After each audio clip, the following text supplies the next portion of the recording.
ये अंतरयात्रा सूत्र कहता है, अंतरयात्रा है सारे मार्गों का त्याग ताकि स्वयं का मार्ग पाया जा सके।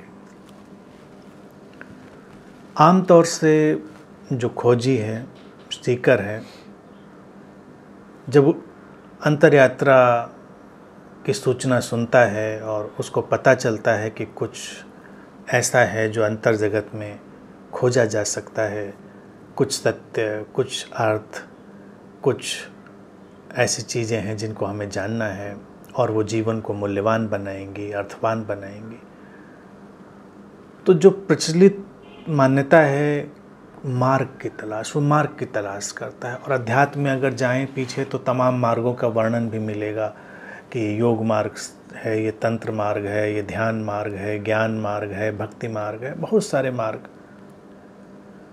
अब वो कैसे चुने मार्ग का? जो भी मार्ग हैं उसके पास, तो उसका चुनाव मुश्किल पड़ता है, तब कहा जाता है कोई गुरु तुम्हें बताएगा। फिर वो गुरु की तलाश करता है। अब गुरु की तलाश भी वो कैसे करेगा? किसी ने बताया कि ये बहुत महान है, पहुँचे हुए हैं, कुछ बातों से वो कन्विंस हुआ और फिर वो उस व्यक्ति से पूछता है कि हमारे लिए क्या मार्ग है। अब वो व्यक्ति उसके लिए मार्ग बताएगा। ये सारी जो व्यवस्था है मूल रूप में अशुद्ध है और व्यक्ति को भटकाने वाली है। इसीलिए ये परिणाम रहा कि इतनी साधना के बाद भी लोग कहीं पहुँचे नहीं, वहीं के वहीं रहे। उनके जीवन की जो जड़ता थी, जीवन का जो अंधेरा था, वो वैसा का वैसा ही बना रहा, क्योंकि मूल बात पर ध्यान नहीं दिया गया। मार्ग कहीं पे बना बनाया नहीं होता। मार्ग का कोई रेडीमेड रूप नहीं है। इसीलिए मैं हमेशा इस बात को मना करता हूँ, ऐसे टैग मत करो ये भक्ति मार्ग, ज्ञान मार्ग, ध्यान मार्ग। जीवन एक ऐसी यात्रा है जिसमें सब कुछ जुड़ा हुआ है। ये ऐसे ही है जैसे एक नदी बहती है। नदी कौन सा मार्ग लेती है? कोई बना बनाया नक्शा नहीं लेती। वो कोई मार्ग किसी के बताने से नहीं चुनती। उसकी अपनी जो तीव्रता है, अपने प्रवाह की जो शक्ति है, उससे ही उसका मार्ग बनता है।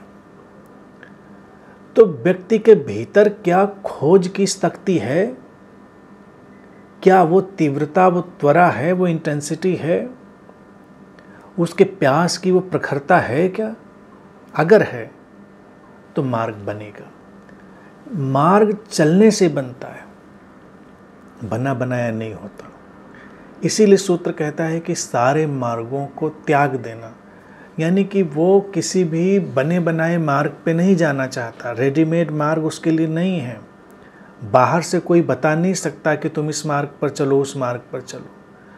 अब उसके भीतर की वो जो अंतर शक्ति है, वही उसकी अंतः प्रेरणा बनती है और वो खींचती है उसको मार्ग पर, तो उसका स्वयं का मार्ग बनता है। और ऐसे डिवाइड करना कि ये ध्यान का यहाँ पर मामला ख़त्म होता है, यहाँ भक्ति का शुरू होता है, यहाँ ज्ञान का मामला शुरू होता है, यहाँ पर ये उचित नहीं है। ये सब कई बार घुलते मिलते रहते हैं। ज्ञान में भक्ति, भक्ति में ज्ञान, उसमें ध्यान, उसमें योग, उसमें तंत्र, ये सब घुलता मिलता रहता है। बहुत ही रिजिड, बहुत ही कसा हुआ कोई स्वरूप नहीं है इस चीज़ का कि हम अंतर यात्रा के लिए एक मार्ग तय करें। ये तो बाद में जब लोग देखते हैं, बाद में उसका विश्लेषण करते हैं किसी के चलने के बाद, तब वो देखते हैं कि अच्छा ये जैसे चला था, इसको हम ज्ञान की कैटेगरी में रख सकते हैं, क्योंकि इसने बात को समझा, इसने इस ज्ञान का अपने अंदर स्वागत किया और उससे उसको अंतर्दृष्टि जागी, तो हम इसको ज्ञान की कैटेगरी में रख सकते हैं। किसी व्यक्ति के भीतर स्वाभाविक रूप से प्रेम की स्फुरणा है, अंतःप्रेरणा है, तो वो उस पूरे अस्तित्व के प्रति गहनतम, गहरे से गहरे प्रेम के साथ चल रहा है। वो प्रेम उसका भक्ति बनेगा। उससे जब उसके जीवन में खिलावट आएगी तो बाहर खड़े होकर जब कोई देखेगा तो उसको लगेगा ये भक्ति मार्ग पे गया। लेकिन क्या वो रेडीमेड मार्ग से गया? ऐसा नहीं है। अगर वो किसी बंधे बनाए मार्ग से जाएगा तो वो तनाव का विषय बनेगा। कई लोग इस उधेड़-बुन में पड़े रहते हैं। कितने लोग मेरे पास आते हैं जिनकी जिज्ञासा ही होती है कि मेरा मार्ग क्या है, मैं कैसे चलूं? तो मैं उनको हमेशा यही कहता हूँ, मार्ग की चिंता छोड़ो, चलो बस। चलने से मार्ग बनेगा। उस पर क्या टैग लगा होगा इसकी चिंता नहीं करनी है, इसकी परवाह भी नहीं करनी है। जैसे जैसे तुम चलोगे और सारे मार्गों की परवाह छोड़ दोगे तो तुम्हारा अपना मार्ग निर्मित हो जाएगा जो तुम्हारे लिए कारगर होगा। तुम किसी जंगल में खो गए हो, अंधेरे में पड़े हुए हो, तुम्हें कोई रास्ता नहीं मिल रहा, तो उस समय तुम क्या किसी सड़क की तलाश करोगे?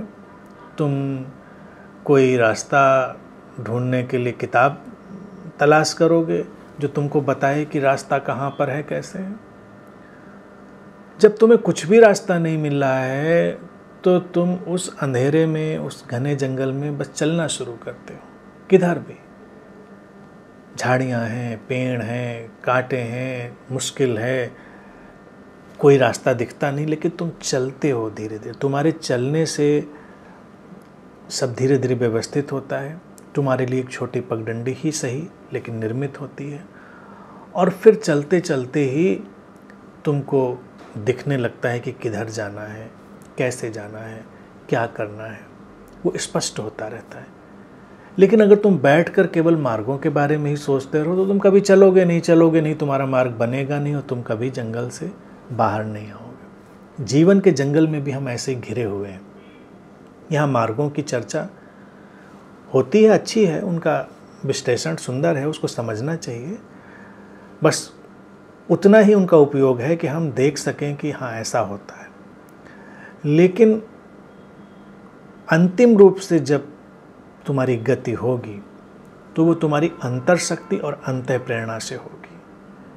तो अपनी अंतर यात्रा इसीलिए कहते भी हैं, नहीं तो उसको बहिर यात्रा कह देते ना। कोई बाहर से अगर बताता, अंतर यात्रा का मतलब ही तुम्हारे अंतर जगत से कुछ फूट कर निकलेगा बाहर। तो सारे दिशा निर्देश, सारा मार्ग का जो ढंग है, मार्ग की स्पष्टता है, वो तुम्हारे ही अंतरतम में है। बस अपनी उस अंतर शक्ति से जुड़ना है, अंतर्दृष्टि को पहचानना है, अंतः प्रेरणा को सुनना समझना है और उसके साथ चलना है। तो जब ये सारी चीज़ें संयुक्त हो जाती हैं, अंतर शक्ति, अंतर्दृष्टि, अंतः प्रेरणा, मार्ग तुम्हारे लिए अपना बन जाता है।